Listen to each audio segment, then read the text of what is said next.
to inform myself that he was, at that moment, paying his addresses to another woman. I signed it, Your Friend Unknown. I showed it to Beverly, charged him with this falsehood, put myself into a violent passion, and vowed I'd never see him more. And you let him depart, so have not seen him since? But 'twas the next day my aunt found the matter out. I intended only to have teased him 3 days and a half, and instead I've lost him forever. If he is as sincere, deserving a man as you represented him to me, then he will surely never let you depart so. But consider, Lydia, you tell me that he has been innocent and you have 30,000 pounds. But you know I'd lose most of my fortune if I marry without my aunt's consent until of age. And that is exactly what I've determined to do ever since I knew the penalty. Nor could I love a man who would wish to wait a day for the alternative. Nay, this is caprice. Does Julia tax me with caprice? I thought her lover Falkland had inured her to it. I do not love even his faults. But apropos, you have sent to him, I suppose. Not yet, upon my word, nor has he the least idea of my being him back. Sir Anthony's resolution was so sudden I didn't have a chance to advise him of it. Well, Julia, you are your own mistress, yet you have, for this long year, been a slave to the whims, the jealousy of this ungrateful Falkland who will ever delay assuming the right of a husband. You're wrong entirely.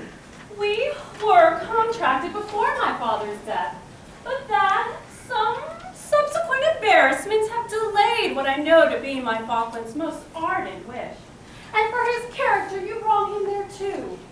He is too proud, too noble to be jealous. Being unused to the fopperies of love, he may be negligent to the little duties expected from a lover, but his affection is ardent and sincere. Well, I cannot blame you for defending him. But tell me candidly, Julia, had he never saved your life, would you be as attached to him as you are? Believe me, the rude blast that overset your boat was a prosperous gale of love to him. Gratitude may have strengthened my attachment to Mr. Falkland, but I loved him before he preserved me. Yet surely that alone would be obligation sufficient. Obligation? Why, a water spaniel would have done as much. I, for one, should never think of giving my heart to a man simply because he could swim. Come, Lydia, you're too inconsiderate. Nay, I do but jest. What's here? Oh, Mum, here is Sir Anthony Absolute. Just come home with your aunt. Well, they'll not come here. Lucy, do your watch. Yet I must go. I'll take another opportunity of paying my respects to Mrs. Malcroft, where she shall surely treat me for so long as she chooses, to her select words so ingeniously misapplied, while never being mispronounced. Oh, Mum, they're both coming upstairs now. Well, I'll not detain you, Cuz. I'm sure you are in haste to send to Falkland. There, through the bedroom, you'll find another staircase. Adieu. Lucy, quick, help me hide these books. Putting Paraffin Pickle under the toilet, Roger Grantham into the closet, put the innocent adultery into the whole duty of man. Now, lay Mrs. Chapone in sight and leave Fordyce's sermons open on the table. Oh, burn it, Mum, the hairdresser's torn away as far as proper pride. Never mind, open at sobriety. And bring me Lord Chesterfield's letters. Okay, now for him. There, Sir Anthony. There sits the deliberate simpleton who wants to disgrace her family and lavish herself on a fellow not worth a shilling. Madam, I thought you once. You thought, miss? I don't know what business you have to think at all. But does not become a young woman. You will promise to forget this fellow, to illiterate him, I quite say, from your memory. Madam, our memories are independent of our wills. It is not so easy to forget. But I say it is, miss. There's nothing on earth so easy as to forget if a person chooses to set about it. Why, I'm sure I have forgot your poor dear uncle as if he had never existed.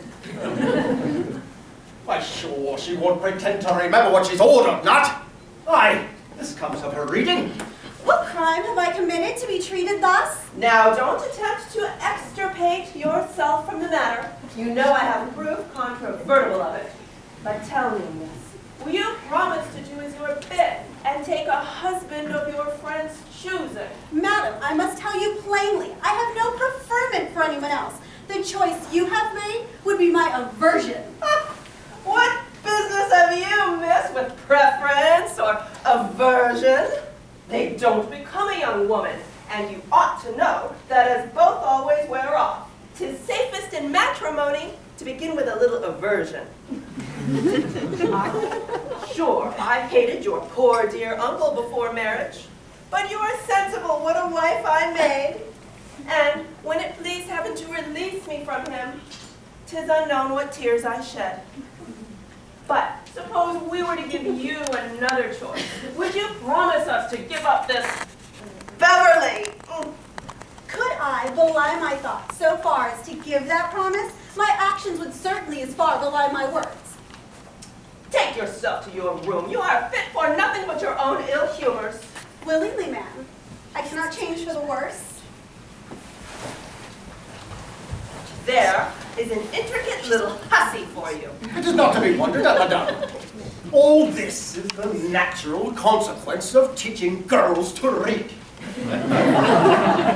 Nay, nay, Sir Anthony. You are an absolute misanthropy. In my way hither, Miss Malaprop, I observed your niece's maid coming forth from a circulating library. She had a book in each hand. They were half-bound volumes with marble covers. It was then, I guessed, how full of duty I should see her mistress. Those are vile places indeed, libraries. Madam, a circulating library in a town is as an evergreen tree of diabolical knowledge. Fie, fie, Sir Anthony. You surely speak laconically. Why, Miss Malaprop, in moderation, what would you have a woman know? Observe me, Sir Anthony. I would by no means wish a daughter of mine to be a progeny of learning. Learning doesn't become a young woman. For instance, I would never let her meddle with Greek, or Hebrew, or algebra, or paradoxes, or other such inflammatory branches of learning. Neither would it be necessary to handle your mathematical, astronomical, diabolical instruments. No, Sir Anthony. I would send her at the age of 9 to a boarding school, where she should learn a little ingenuity and artifice. She should have a supercilious knowledge in accounts. And as she grew older, I would have her instructed in geometry, so that she might know something of the contagious countries. But above all, Sir Anthony, she should be a mistress of orthodoxy, so that she shall not misspell and mispronounce words so shamefully as girls do nowadays. She must reprehend the true meaning of what she is saying. This, Sir Anthony, is what I would have a woman know, and I don't see a superstitious article in it. Well, well, Miss Malaprop, I will dispute the matter no further with you. Though I must confess thou art a truly moderate and polite arguer. For every third word that you said was on my side of the question. But to the more important matter at hand, you say you have no objection to my proposal. None, I assure you. And as I'm under no obligation to this other suitor, Mr. Akers, and Lydia so obstinate against him, perhaps your son shall have better success. Excellent, excellent. I will write to the boy directly. He knows not a syllable of this yet, though I have for some time had the proposal in my head. He is at present with his regiment. Well, we've never seen your son, Sir Anthony. I hope no objection on his side? Objection? Let him object if he dare! No, no, Miss Malaprop. Jack knows that the least demur puts me into a frenzy directly. My process has always been very simple. In the younger days, 'twas Jack, do this. And if he demurred, I knocked him down. And if he grumbled at that, I sent him out of the room. Aye, the properest way of my conscience. Nothing is so conciliating to young people as a little severity. Well, I will give Mr. Akers his discharge and prepare Lydia to receive your son's invocations.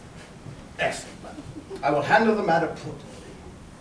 But I must leave you this morning. And let me beg you to enforce this matter roundly with the girl. Take my advice. Keep a tight hand.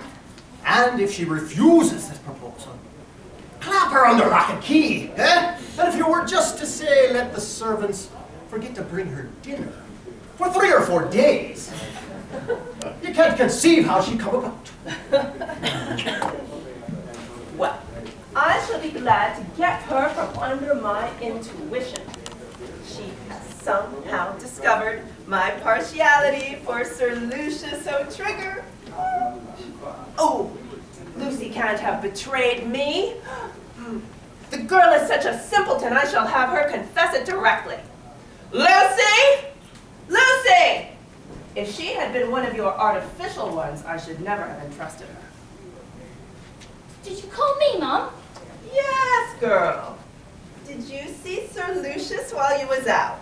No, indeed, Mum. Not a glimpse of him. Lucy, you're sure you never mentioned... Oh, Gemini, I'd sooner cut my tongue out.